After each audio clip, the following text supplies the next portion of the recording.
So Felix, it's nearly 3 weeks now since your historic jump. How has your life changed since then? It has changed a lot.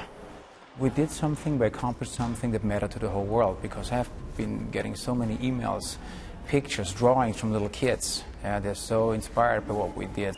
I talked to a lot of people, and young people, and they said, we're so thankful that you did this because we missed the moon landing back in '69. And what we did with Repulse Stratos is their moon landing. And when it comes to the preparation, I mean, were you always confident that this would actually work? There's not a lot of people out there who have been doing a lot of skydives in a pressure suit, and it is so hard because you have a lack of mobility, you have a lack of vision, you know. I was very confident because we were preparing ourselves for almost 5 years.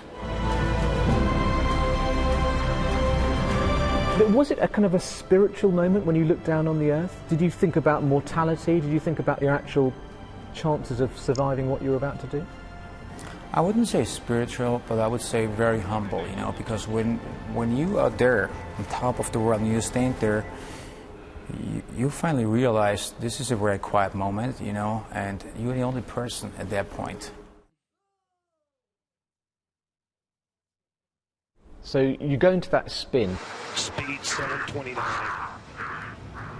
That could have killed you, theoretically. Did you think you might die at that moment?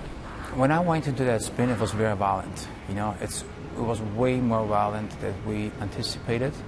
I constantly thought about, I really hope I'm not so close that my drogue should come out of fires, because at that moment it slows you down so much you cannot break the speed of sound anymore. That was the worry at that moment. So even at that moment, your biggest concern was actually the record as opposed to survival. That's extraordinary. Yeah, because, you know, this is my job.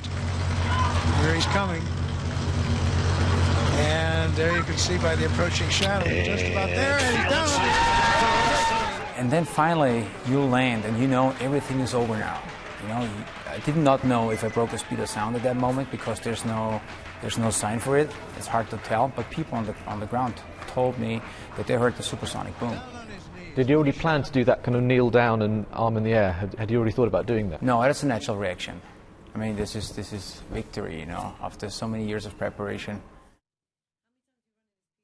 When I was a little kid, I got this little coin when I was born, and they had these 3 astronauts on it, Colin, Armstrong and Aldrin. And when I was 5 years old, I always had that coin in my hand, and I looked up to the moon, and I thought, how did they do it? It was very inspiring for me, and maybe this is the reason why I did. And you hope now, I'm sure, there'll be kids who've watched your jump, who are now sure. 5, and yeah, they'll be inspired as well. Yeah, and that's a great honor, you know.